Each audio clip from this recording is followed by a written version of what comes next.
Hey guys, welcome back to the channel. ಮೊದಲನೇದಾಗಿ ಇವತ್ತಿನ smack down ಬಗ್ಗೆ ಮಾತಾಡೋದಾದ್ರೆ, ಇವತ್ತಿನ ಸ್ಮ್ಯಾಕ್ ಡೌನ್ ನಲ್ಲಿ ಏನೇನಾಯ್ತು ಅಂತ ನಿಮಗೆ ಗೊತ್ತಿರಬಹುದು. ಮೇನ್ ಇವೆಂಟ್ ಅಲ್ಲಿ ನಮ್ಮ ಕೆವಿನ್ ಓವೆನ್ಸ್ ಅವರು ಕೋಡಿ ರೋಡ್ಸ್ ಅವರ ಮೇಲೆ ಅಟ್ಯಾಕ್ ಮಾಡಿ ಎಸ್ಕೇಪ್ ಆಗ್ತಾರೆ. ಅಂಡ್ ಸ್ಮ್ಯಾಕ್ ಡೌನ್ ಮುಗಿದ ಮೇಲೆ ನಮ್ಮ ಕೋಡಿ ರೋಡ್ಸ್ ಅವರು ಕೆವಿನ್ ಓವೆನ್ಸ್ ಅವರಿಗೆ ಒಂದು ವಾರ್ನಿಂಗ್ ನ ಕೊಟ್ಟಿದ್ದಾರೆ ಅಂತಾನೆ ಹೇಳ್ಬಹುದು. ಅಟ್ಯಾಕ್ ಎಲ್ಲ ಮುಗಿಸ್ಕೊಂಡು ನಮ್ಮ ಕೋಡಿ ರೋಡ್ಸ್ ಅವರು ಎದ್ದು, ಕೆವಿನ್ ಓವೆನ್ಸ್, ನಾನು ರಾಯಲ್ ರಂಬಲ್ ಅಲ್ಲಿ ನಿನ್ನ ಆಸ್ ನ ಕಿಕ್ ಮಾಡ್ತೀನಿ ಅಂತ ಎಲ್ಲರಿಗೂ ಕೂಡ ಹೇಳಿ, ಎಲ್ಲರಿಗೂ ಕೂಡ ಗುಡ್ ನೈಟ್ ನು ಕೂಡ ತಿಳಿಸಿ ಸ್ಮ್ಯಾಕ್ ಡೌನ್ ನ ಲೀವ್ ಮಾಡ್ತಾರೆ ಅಂತಾನೆ ಹೇಳ್ಬಹುದು. ಸೊ ಡಬ್ಲ್ಯೂ ಅವರು ಅಫಿಷಿಯಲ್ ಆಗಿ ಕನ್ಫರ್ಮ್ ಮಾಡಿದ್ದಾರೆ, ರಾಯಲ್ ರಂಬಲ್ ಗೆ ಕೆವಿನ್ ಓವೆನ್ಸ್ ಹಾಗೆ ಕೋಡಿ ರೋಡ್ಸ್ ಅವರ ನಡುವೆ ಅನ್ಡಿಸ್ಪ್ಯೂಟೆಡ್ ಯೂನಿವರ್ಸಲ್ ಚಾಂಪಿಯನ್ಶಿಪ್ ಗೆ ನಮ್ಗೊಂದು ಲ್ಯಾಡರ್ ಮ್ಯಾಚ್ ನೋಡೋದಕ್ಕೆ ಸಿಗ್ತಾ ಇದೆ. ಲಿಟ್ರಲಿ ಗೈಸ್, ನಾನಂತೂ ಸಿಕ್ಕಾಪಟ್ಟೆ ಎಕ್ಸೈಟೆಡ್ ಆಗಿ ಕಾಯ್ತಾ ಇದ್ದೀನಿ. ಕೆವಿನ್ ಓವೆನ್ಸ್ ಅವರು ಇದ್ದಾರೆ, ಅದು ಕೂಡ ಲ್ಯಾಡರ್ ಮ್ಯಾಚ್ ಅಲ್ಲಿ. ಈ ಕಡೆ ನಮ್ಮ ಕೋಡಿ ರೋಡ್ಸ್ ಅವರು ಕೂಡ ಕೆವಿನ್ ಓವೆನ್ಸ್ ಅವರ ಜೊತೆ ಇದ್ದಾರೆ. ನೋಡೋಣ ಯಾವ ಲೆವೆಲ್ ನ ಮ್ಯಾಚ್ ಇದು ಆಗಿರುತ್ತೆ ಅಂತ. ಇಷ್ಟೇ ಅಲ್ಲ ಗೈಸ್, ರಾಯಲ್ ರಂಬಲ್ ಬಗ್ಗೆ ಮಾತಾಡ್ತಿದೀವಿ ಅಂದ್ರೆ ಪ್ರತಿ ವರ್ಷದ ರೀತಿನೇ ಈ ವರ್ಷದ ರಾಯಲ್ ರಂಬಲ್ ಸ್ಕ್ರಿಪ್ಟ್ ಕೂಡ ಲೀಕ್ ಆಗಿದೆ ಅಂತಾನೆ ಹೇಳ್ಬೋದು. ನೀವಿಲ್ಲಿ ನೋಡ್ತಾ ಇರ್ಬೋದು ರಾಯಲ್ ರಂಬಲ್ ಅಲ್ಲಿ ನಮಗೆ ಯಾವ ಮ್ಯಾಚ್ ನೋಡೋದಕ್ಕೆ ಸಿಗ್ತಾ ಇದೆ ಅಂತ. ಮೊದಲನೇದಾಗಿ ವಿಮೆನ್ಸ್ ರಾಯಲ್ ರಂಬಲ್ ಮ್ಯಾಚ್ ನೋಡೋದಕ್ಕೆ ಸಿಗುತ್ತೆ. ಇದಾದ್ಮೇಲೆ ನಮಗೆ ಸ್ಟಿಫನಿ ಸ್ಟ್ಯಾಟನ್ ಹಾಗೆ ನಾಯಾ ಜಾಕ್ಸ್ ಅವರ ನಡುವೆ ಡಬ್ಲ್ಯೂ ವಿಮೆನ್ಸ್ ಚಾಂಪಿಯನ್ಶಿಪ್ ಗೆ ಒಂದು ಸಿಂಗಲ್ಸ್ ಮ್ಯಾಚ್ ನೋಡೋದಕ್ಕೆ ಸಿಗುತ್ತೆ. ಬಟ್ ಈ ಒಂದು ಮ್ಯಾಚ್ ಅಲ್ಲಿ ನಮ್ಮ ಸ್ಟಿಫನಿ ಸ್ಟ್ಯಾಟನ್ ಅವರು ಚಾಂಪಿಯನ್ ಆಗಿರ್ತಾರೆ. ಇದಾದ್ಮೇಲೆ ನಮಗೆ ಗಂತರ್ ಹಾಗೆ ಸಿಎಂ ಪಂಕ್ ಅವರ ನಡುವೆ ಕೂಡ ವರ್ಲ್ಡ್ ಹೆವಿ ವೇಟ್ ಚಾಂಪಿಯನ್ಶಿಪ್ ಗೆ ಒಂದು ಸಿಂಗಲ್ಸ್ ಮ್ಯಾಚ್ ನೋಡೋದಕ್ಕೆ ಸಿಗುತ್ತೆ. ಅಂಡ್ ಇದಾದ್ಮೇಲೆ ಫೈನಲ್ ಆಗಿ ಮೆನ್ಸ್ ರಾಯಲ್ ರಂಬಲ್ ಮ್ಯಾಚ್ ನೋಡೋದಕ್ಕೆ ಸಿಗುತ್ತೆ. ಅಂಡ್ ಈಗ ಮೆನ್ಸ್ ರಾಯಲ್ ರಂಬಲ್ ಹಾಗೆ ವಿಮೆನ್ಸ್ ರಾಯಲ್ ರಂಬಲ್ ಮ್ಯಾಚ್ ನ ಸ್ಕ್ರಿಪ್ಟ್ ಕಡೆ ಬರೋದಾದ್ರೆ, ವಿಮೆನ್ಸ್ ರಾಯಲ್ ರಂಬಲ್ ಮ್ಯಾಚ್ ಅಲ್ಲಿ ನಂಬರ್ 1 ಎಂಟ್ರಿ ಬೆಕ್ಕಿ ಲಿಂಚ್ ಅವರು ಆಗಿರ್ತಾರಂತೆ. ಅದಾದ್ಮೇಲೆ ಲೈರಾ ವಾಲ್ಕೈರಾ ಅವರು ಕೂಡ ಬರ್ತಾರಂತೆ. ಅದಾದ್ಮೇಲೆ ಕೈರಿ ಸೇನ್ ಅವರು ಬರ್ತಾರಂತೆ. ನೀವು ಇಲ್ಲಿ ನೋಡ್ತಾ ಇರಬಹುದು ಲಿಸ್ಟ್ ಅಲ್ಲಿ ಯಾರ್ಯಾರು ಬರ್ತಾರೆ ಅಂತ. ಅಂಡ್ ಈ ಬಾರಿ ವಿಮೆನ್ಸ್ ರಾಯಲ್ ರಂಬಲ್ ನ ವಿನ್ನರ್ ಶಾರ್ಲಿಟ್ ಫ್ಲೇರ್ ಅವರು ಆದ್ರೆ, ರನ್ನರ್ ಅಪ್ ನಮ್ಮ ಬೆಕ್ಕಿ ಲಿಂಚ್ ಅವರು ಆಯ್ತಾರಂತೆ. ಸೊ ಶಾರ್ಲಿಟ್ ಫ್ಲೇರ್ ಅವರು ಈ ಬಾರಿ ವಿಮೆನ್ಸ್ ರಾಯಲ್ ರಂಬಲ್ ನ ವಿನ್ ಆಗ್ತಾರಂತೆ. And finally men's royal rumble ಬಗ್ಗೆ ಮಾತಾಡೋದಾದ್ರೆ, ನಂಬರ್ 1 ಅಲ್ಲಿ ರ್ಯಾಂಡಿ ಓರ್ಟನ್ ಅವರು ಬರ್ತಾರಂತೆ. ನಂಬರ್ 2 ಅಲ್ಲಿ ಕೆವಿನ್ ಓವೆನ್ಸ್ ಅವರು ಬರ್ತಾರಂತೆ. ನಂಬರ್ 3 ಅಲ್ಲಿ ಸ್ಯಾಮಿ ಝೈನ್ ಅವರು ಕೂಡ ಬರ್ತಾರಂತೆ. ಅಂಡ್ ಹಂಗೆ ಲಿಸ್ಟ್ ನ ನೋಡ್ತಾ ಇರಬಹುದು ಯಾರ್ಯಾರು ಬರ್ತಾರೆ ಅಂತ. ಅಂಡ್ ಈ ಬಾರಿ ಮೆನ್ಸ್ ರಾಯಲ್ ರಂಬಲ್ ನ ರನ್ನರ್ ಅಪ್ ದ ರಾಕ್ ಅವರು ಆಯ್ತಾರಂತೆ. ಅಂಡ್ ವಿನ್ನರ್ ಜಾನ್ ಸೀನಾ ಆಗ್ತಾರಂತೆ. ಅಫ್ಕೋರ್ಸ್ ಇದೆಲ್ಲದೂ ಕೂಡ ಫೇಕ್ ಇರುತ್ತೆ, ಬಟ್ ಇದೇ ರೀತಿ ಆದ್ರೆ ಯಾವ ರೀತಿ ಇರುತ್ತೆ ಸ್ವಲ್ಪ ಇಮ್ಯಾಜಿನೇಷನ್ ಮಾಡ್ಕೊಳ್ಳಿ. ಯಾವ ರಾಯಲ್ ರಂಬಲ್ ಅಲ್ಲಿ ನಮಗೆ ಜಾನ್ಸಿನಾ ನೋಡೋದಕ್ಕೆ ಸಿಗ್ತಾ ಇದ್ದಾರೋ, ರೋಮನ್ ರೈನ್ಸ್ ನೋಡೋದಕ್ಕೆ ಸಿಗ್ತಾ ಇದ್ದಾರೋ, ರಾಕ್ ಅವರು ನೋಡೋದಕ್ಕೆ ಸಿಗ್ತಾ ಇದ್ದಾರೋ, ಅಂಡ್ ಆ ರಾಯಲ್ ರಂಬಲ್ ಅಲ್ಲಿ ಯಾರು ಗೆಲ್ತಾರೆ ಅಂತ ಹೇಳೋದು ಸಿಕ್ಕಾಪಟ್ಟೆ ಕಷ್ಟ ಇದೆ. ಏನೇ ಆಗ್ಲಿ ಸ್ಕ್ರಿಪ್ಟ್ ಲೀಕ್ ಆಗ್ತಾ ಇರುತ್ತೆ, ಅದನ್ನ ನಾನು ತಿಳಿಸ್ಕೊಡ್ತಾ ಇರ್ತೀನಿ, ಬಟ್ ಇದೆಲ್ಲದು ಕೂಡ ಫೇಕ್ ಆಗಿರುತ್ತೆ.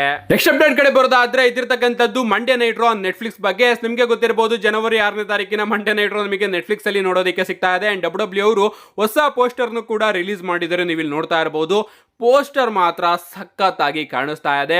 ನಮ್ಮ ಕೋಡಿ ರೋಡ್ಸ್, ರೋಮನ್ ರೈನ್ಸ್ ಹಾಗೆ ಬಿಯಾಂಕಾ ಬ್ಲೇಯರ್ ಅವರಂತೂ ಇರಲೇಬೇಕು, ಅಫ್ಕೋರ್ಸ್ ಇಲ್ಲದೆ ಇದ್ದೇ ಇರ್ತಾರೆ. ಅಂಡ್ ಇವ್ರು 3 ಜನನು ಕೂಡ ನೆಟ್ಫ್ಲಿಕ್ಸ್ ಲೋಗೋನ ಅರ್ಕೊಂಡು ಹೊರಗಡೆ ಬರ್ತಾ ಇದ್ದಾರೆ ಅಂತಾನೆ ಹೇಳ್ಬೋದು. ಅಮೇಝಿಂಗ್ ಆಗಿದೆ ಗಾಯ್ಸ್ ಪೋಸ್ಟರ್ ಮಾತ್ರ. ಡಬ್ಲ್ಯೂ ಅವರು ನೆಟ್ಫ್ಲಿಕ್ಸ್ಗೆ ಹೋದಾಗ ಪೋಸ್ಟರ್ ಮೇಲೂ ಕೂಡ ಸಿಕ್ಕಾಪಟ್ಟೆ ಗಮನ ಹರಿಸ್ತಾ ಇದ್ದಾರೆ ಅನ್ಕೋತೀನಿ. ನನಗಂತೂ ಈ ಒಂದು ಪೋಸ್ಟರ್ ಸಿಕ್ಕಾಪಟ್ಟೆ ಇಷ್ಟ ಆಯ್ತು. ನೆಕ್ಸ್ಟ್ ಅಪ್ಡೇಟ್ ಕಡೆ ಬರೋದಾದ್ರೆ, ಇದಿರ್ತಕ್ಕಂಥದ್ದು ಒಂದು ಬಿಗ್ ಮಂಡ್ಯ ನೈಟ್ ರೋ ಬಗ್ಗೆ. ಜನವರಿ 6ನೇ ತಾರೀಕಿನ ಮಂಡ್ಯ ನೈಟ್ ರೋನೇನೋ ಡಬ್ಲ್ಯೂ ಅವರು ನೆಕ್ಸ್ಟ್ ಲೆವೆಲ್ ಆಗಿ ಬುಕ್ ಮಾಡ್ತಾ ಇದ್ದಾರೆ. ಯಾಕಂದ್ರೆ ಆ ಒಂದು ಮಂಡ್ಯ ನೈಟ್ ರೋ ನೆಟ್ಫ್ಲಿಕ್ಸ್ ಅಲ್ಲಿ ಏರ್ ಆಗ್ತಾ ಇದೆ ಅಂತಾನೆ ಹೇಳ್ಬಹುದು. ತುಂಬಾ ಇಂಪಾರ್ಟೆಂಟ್ ವಿಚಾರಗಳನ್ನ ಡಬ್ಲ್ಯೂ ಅವರು ಆ ಒಂದು ಮಂಡ್ಯ ನೈಟ್ ರೋಗೆ ಅನೌನ್ಸ್ ಮಾಡಿದ್ದಾರೆ. ಅಫ್ಕೋರ್ಸ್ ಅದನ್ನ ಅದೇ ರೀತಿ ಬುಕ್ ಮಾಡ್ತಾರೆ. ಬಟ್ ಅದನ್ನ ಬಿಟ್ರೆ ಮಾರ್ಚ್ 10ನೇ ತಾರೀಕಿನ ಮಂಡ್ಯ ನೈಟ್ ರೋನು ಕೂಡ ಡಬ್ಲ್ಯೂ ಅವರು ನೆಕ್ಸ್ಟ್ ಲೆವೆಲ್ ಆಗಿ ಬುಕ್ ಮಾಡ್ತಾರೆ. ಯಾಕಂದ್ರೆ ಅಫಿಷಿಯಲ್ ಆಗಿ ಅನೌನ್ಸ್ ಮಾಡಿರೋ ಮುಖಾಂತರ ಮಾರ್ಚ್ 10ನೇ ತಾರೀಕಿನ ಮಂಡ್ಯ ನೈಟ್ ರೋ ನಮಗೆ ಮೆಡಿಸನ್ ಸ್ಕ್ವೇರ್ ಗಾರ್ಡನ್ ಅಲ್ಲಿ ನೋಡೋದಕ್ಕೆ ಸಿಗ್ತಾ ಇದೆ. Yes, Raw returns to Madison Square Garden road to WrestleMania ಅಂತ ನೀವು ಇಲ್ಲಿ ನೋಡ್ತಾ ಇರಬಹುದು. ಮೆಡಿಸನ್ ಸ್ಕ್ವೇರ್ ಗಾರ್ಡನ್ ಗೆ ಮಂಡ್ಯ ನೈಟ್ ರೋನ ಮಾಡೋದಕ್ಕೆ road to WrestleMania season ಅಲ್ಲಿ ಡಬ್ಲ್ಯೂ ಅವರು ಮತ್ತೊಮ್ಮೆ ಹೋಗ್ತಾ ಇದ್ದಾರೆ. Guys, Roman Reigns, Cody Rhodes, Rock ಅವರು 100% ಆ ಒಂದು ಮಂಡ್ಯ ನೈಟ್ ರೋ ಇರ್ತಾರೆ. ಜಾನ್ ಸೀನಾ ಅವರು ಕೂಡ ಇರ್ತಾರೆ. ಲಿಟ್ರಲಿ ಜನವರಿ 6ನೇ ತಾರೀಕಿನ ಮಂಡ್ಯ ನೈಟ್ ರೋ ಬಿಟ್ರೆ ಮಾರ್ಚ್ 10ನೇ ತಾರೀಕಿನ ಮಂಡ್ಯ ನೈಟ್ ರೋ ಇನ್ನು ನೆಕ್ಸ್ಟ್ ಲೆವೆಲ್ ಆಗಿರುತ್ತೆ ಅಂತಾನೆ ಹೇಳ್ಬೋದು. ಏನೇ ಆಗ್ಲಿ ಇಲ್ಲಿಂದ ಡಬ್ಲ್ಯೂ ಮಾತ್ರ ಸಿಕ್ಕಾಪಟ್ಟೆ ಇಂಟ್ರೆಸ್ಟಿಂಗ್ ಆಗುತ್ತೆ. ಯಾಕಂದ್ರೆ ಇನ್ನೇನು road to WrestleMania season ಕೂಡ ಬರ್ತಾ ಇದೆ. ನೆಕ್ಸ್ಟ್ ಅಪ್ಡೇಟ್ ಕಡೆ ಬರೋದಾದ್ರೆ, ಇದಿರ್ತಕ್ಕಂಥದ್ದು ಟ್ರೈಬಲ್ ಚಾಂಪಿಯನ್ಶಿಪ್ ಬಗ್ಗೆ. ರೀಸೆಂಟ್ ಆಗಿ ಒಂದು ಅಪ್ಡೇಟ್ ವಿಡಿಯೋದಲ್ಲಿ ನಾನು ನಿಮ್ಗೆ ತಿಳಿಸಿದ್ದೆ, ಡಬ್ಲ್ಯೂ ಅವರು ರೋಮನ್ ರೈನ್ಸ್ ಹಾಗೆ ಸೋಲೋ ಸಿಕೋವಾ ಅವರ ಈ ಒಂದು ಫ್ಯೂಡ್ ಅಲ್ಲಿ ಅಲ್ಲಿ ಬ್ಲಡ್ ಲೈನ್ಗೋಸ್ಕರನೇ ಒಂದು ಹೊಸ ಚಾಂಪಿಯನ್ಶಿಪ್ ನ ತಗೊಂಡು ಬರ್ತಾ ಇದೆ, ಅದೇ ಟ್ರೈಬಲ್ ಚೀಫ್ ಚಾಂಪಿಯನ್ಶಿಪ್ ಅಂತ. ಇದನ್ನ ನಮ್ಮ ರಾಕ್ ಅವರು ಯಾವ ರೀತಿ ಪೀಪಲ್ಸ್ ಚಾಂಪಿಯನ್ಶಿಪ್ ನ ಇಟ್ಕೊಂಡು ಓಡಾಡ್ತಾ ಇದಾರೋ ಅದೇ ರೀತಿ ಯಾರು ಟ್ರೈಬಲ್ ಚೀಫ್ ಆಗ್ತಾರೆ ಅವರು ಈ ಒಂದು ಟ್ರೈಬಲ್ ಚೀಫ್ ಚಾಂಪಿಯನ್ಶಿಪ್ ನ ಇಟ್ಕೊಂಡು ಓಡಾಡೋದು ನಮಗೆ ನೋಡೋದಕ್ಕೆ ಸಿಗಬಹುದು ಅಂತ ಅಪ್ಡೇಟ್ ವಿಡಿಯೋದಲ್ಲಿ ತಿಳಿಸಿದ್ದೆ. ಅಂಡ್ ಆಗ ನಾನು ನನ್ನ ಅನಿಸಿಕೆನೂ ಕೂಡ ತಿಳಿಸಿದ್ದೆ, ಈ ಒಂದು ಫ್ಯೂಡಿಗೆ ಚಾಂಪಿಯನ್ಶಿಪ್ ನ ಅಗತ್ಯಕತೆ ಇಲ್ಲ, ಯಾಕಂದ್ರೆ ಹುಲಾ ಫಾಲಾ ಇಂದಾನೆ ಈ ಒಂದು ಫ್ಯೂಡ್ ಇಷ್ಟೊಂದು ಇಂಟ್ರೆಸ್ಟಿಂಗ್ ಆಗಿರೋದು. ಹುಲಾ ಫಾಲಾ ಇರಬೇಕಾದ್ರೆ ಚಾಂಪಿಯನ್ಶಿಪ್ ಯಾಕೆ ಅಂತ ನಾನು ನಿಮಗೆ ತಿಳಿಸಿದ್ದೆ. ಅಂಡ್ ಈಗ ಡಬ್ಲ್ಯೂ ಅವರು ಕೂಡ ಐ ಥಿಂಕ್ ಅದೇ ರೀತಿ ಡಿಸಿಷನ್ ನ ತಗೊಂಡಿದ್ದಾರೆ ಅನ್ಕೋತೀನಿ. ಅಂಡ್ ಈಗ ಅಪ್ಡೇಟ್ ಬರ್ತಿರೋ ಪ್ರಕಾರ ನಮಗೆ ಟ್ರೈಬಲ್ ಚೀಫ್ ಚಾಂಪಿಯನ್ಶಿಪ್ ನೋಡೋದಕ್ಕೆ ಸಿಗೋದಿಲ್ವಂತೆ. ಇದ್ರ ಬಗ್ಗೆ ಡಿಸ್ಕಷನ್ಸ್ ಗಳು ಡಬ್ಲ್ಯೂ ಅಲ್ಲಿ ನಿಂತೋಗಿದೆಯಂತೆ. ನೆಕ್ಸ್ಟ್ ಅಪ್ಡೇಟ್ ಕಡೆ ಬರೋದಾದ್ರೆ ಇದಿರ್ತಕ್ಕಂಥದ್ದು ಲಿವ್ ಮಾರ್ಗನ್ ಹಾಗೆ ರಿಯಾ ರಿಪ್ಲಿ ಅವರ world heavy wait championship match ಬಗ್ಗೆ.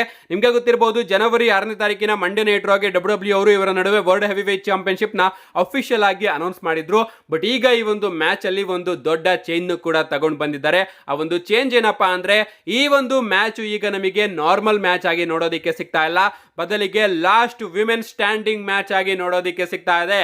ಜನವರಿ 6ನೇ ತಾರೀಕಿನ ಮಂಡೇ ನೈಟ್ ರೋನ ಇನ್ನೂ ಕೂಡ ದೊಡ್ಡದಾಗಿ ಬುಕ್ ಮಾಡೋದಕ್ಕೆ ಡಬ್ಲ್ಯೂ ಅವರು ಈ ಒಂದು ಮ್ಯಾಚ್ ಅಲ್ಲಿ ಸ್ಟಿಪ್ಯುಲೇಷನ್ ಕೂಡ ಆಡ್ ಮಾಡಿ ಒಂದು ಲಾಸ್ಟ್ ವಿಮೆನ್ ಸ್ಟ್ಯಾಂಡಿಂಗ್ ಮ್ಯಾಚ್ ನ ಮಾಡ್ತಾ ಇದ್ದಾರೆ women world heavy wait championship ಗೆ ಲಿವ್ ಮಾರ್ಗನ್ ಹಾಗೆ ರಿಯಾ ರಿಪ್ಲಿ ಅವರ ನಡುವೆ. ನೋಡೋಣ ಗಾಯ್ಸ್ ಈ ಒಂದು ಮ್ಯಾಚ್ ಅಲ್ಲಿ ಏನಾಗುತ್ತೆ ಅಂತ. ನಮ್ಮ ಲಿವ್ ಮಾರ್ಗನ್ ಅವರು ತಮ್ಮ ಚಾಂಪಿಯನ್ಶಿಪ್ ನ ರಿಟೈನ್ ಮಾಡ್ಕೋತಾರೋ ಅಥವಾ ನಮ್ಮ ರಿಯಾ ರಿಪ್ಲಿ ಅವರು ಹೊಸ ವಿಮೆನ್ ವರ್ಲ್ಡ್ ಚಾಂಪಿಯನ್ ಆಗ್ತಾರೋ ಅಂತ ಕಾದ್ ನೋಡ್ಬೇಕಾಗಿದೆ. ನಮ್ಮ ನೆಕ್ಸ್ಟ್ ಅಂಡ್ ಫೈನಲ್ ಅಪ್ಡೇಟ್ ಕಡೆ ಬರೋದಾದ್ರೆ ಇದಿರ್ತಕ್ಕಂಥದ್ದು ರೋಡ್ ಟು ರಸಲ್ ಮೇನಿಯಾನ ಹೊಸ ಅಪ್ಡೇಟ್ ಅಂತಾನೆ ಹೇಳ್ಬಹುದು. ನಿಮ್ಗೆ ನಾನು ರೀಸೆಂಟ್ ಆಗಿ ತಿಳಿಸಿದ್ದೆ, ಡಬ್ಲ್ಯೂ ಅವರು ಮೊದಲನೇದಾಗಿ ಜಾನ್ ಸಿನಾ ಹಾಗೆ ಲೋಗನ್ ಪೋಲ್ ಅವರ ನಡುವೆ ರಸಲ್ ಮೇನಿಯಾ 41 ನಲ್ಲಿ ಒಂದು ಸಿಂಗಲ್ಸ್ ಮ್ಯಾಚ್ ನ ಪ್ಲಾನ್ ಮಾಡ್ತಾ ಇದ್ದಾರೆ ಅಂತ. ಅದಾದ್ಮೇಲೆ ಒಂದು ಅಪ್ಡೇಟ್ ಅಲ್ಲಿ ತಿಳಿಸಿದ್ದೆ, ಡಬ್ಲ್ಯೂ ಅವರು ಈ ಒಂದು ಪ್ಲಾನ್ ನ ಕ್ಯಾನ್ಸಲ್ ಕೂಡ ಮಾಡ್ತಾ ಇದ್ದಾರೆ. ಯಾಕಂದ್ರೆ ಡಬ್ಲ್ಯೂ ಬ್ಯಾಕ್ ಸ್ಟೇಜ್ ಅಲ್ಲಿ ಕೆಲವೊಂದಷ್ಟು ಜನ ಹೈಯರ್ ಅಪ್ಸ್ ಗಳು ಈ ಒಂದು ಮ್ಯಾಚ್ ನ ಒಪ್ಕೋತಾ ಇಲ್ಲ. ಯಾಕಂದ್ರೆ ಈ ಬಾರಿ ರಸಲ್ ಮೇನಿಯಾ ಜಾನ್ ಸಿನಾ ಅವರ ಲಾಸ್ಟ್ ರಸಲ್ ಮೇನಿಯಾ ಆಗಿರೋದ್ರಿಂದ ಈ ಒಂದು ರಸಲ್ ಮೇನಿಯಾದಲ್ಲಿ ಅವರು ಜಾನ್ ಸಿನಾ ಅವ್ರಿಗೋಸ್ಕರ ಒಂದು ಮೆಗಾ ಮ್ಯಾಚ್ ನ ಪ್ಲಾನ್ ಮಾಡ್ತಾ ಇದ್ದಾರೆ. ಅಂಡ್ ರಸಲ್ ಮೇನಿಯಾದಲ್ಲಿ ಜಾನ್ ಸಿನಾ ಅವರು ಲೋಗನ್ ಪೋಲ್ ಅವ್ರನ್ನ ಫೇಸ್ ಮಾಡೋದು ಬೇಡ ಅಂತ ಸ್ವಲ್ಪ ಜನ ಯೋಚನೆ ಮಾಡ್ತಾ ಇದ್ದಾರೆ ಅಂತ ನಾನು ನಿಮ್ಗೆ ಒಂದು ವಿಡಿಯೋದಲ್ಲಿ ತಿಳಿಸಿದ್ದೆ. ಅಂಡ್ ಈಗ ಡಿಸ್ಕಷನ್ಸ್ ಗಳು ಗಾಯ್ಸ್ ಕೋಡಿ ರೋಡ್ಸ್ ಹಾಗೆ ಜಾನ್ ಸಿನಾ ಅವರ ಮ್ಯಾಚ್ ಗೆ ಆಗ್ತಾ ಇದೆಯಂತೆ. ಅಂಡ್ ಡಬ್ಲ್ಯೂ ಅವರು ಕೋಡಿ ರೋಡ್ಸ್ ಹಾಗೆ ಜಾನ್ ಸಿನಾ ಅವರ ನಡುವೆ ಡಬ್ಲ್ಯೂ ಅನ್ಡಿಸ್ಪ್ಯೂಟೆಡ್ ಯೂನಿವರ್ಸಲ್ ಚಾಂಪಿಯನ್ಶಿಪ್ ಗೆ ಒಂದು ಮ್ಯಾಚ್ ನ ಮಾಡೋದಾಗಿ ಪ್ಲಾನಿಂಗ್ ನ ನಡೆಸ್ತಾ ಇದ್ದಾರಂತೆ. ಅಂಡ್ ಅದೇ ರೀತಿ ಇನ್ನ ಒಂದು ಅಪ್ಡೇಟ್ ಏನಪ್ಪಾ ಅಂದ್ರೆ ಡಬ್ಲ್ಯೂ ಅವರು ರಾಕ್ ಬರೋ ತನಕ ಈ ಒಂದು ಮ್ಯಾಚ್ ನ ಪ್ಲಾನ್ ಮಾಡಬಹುದು.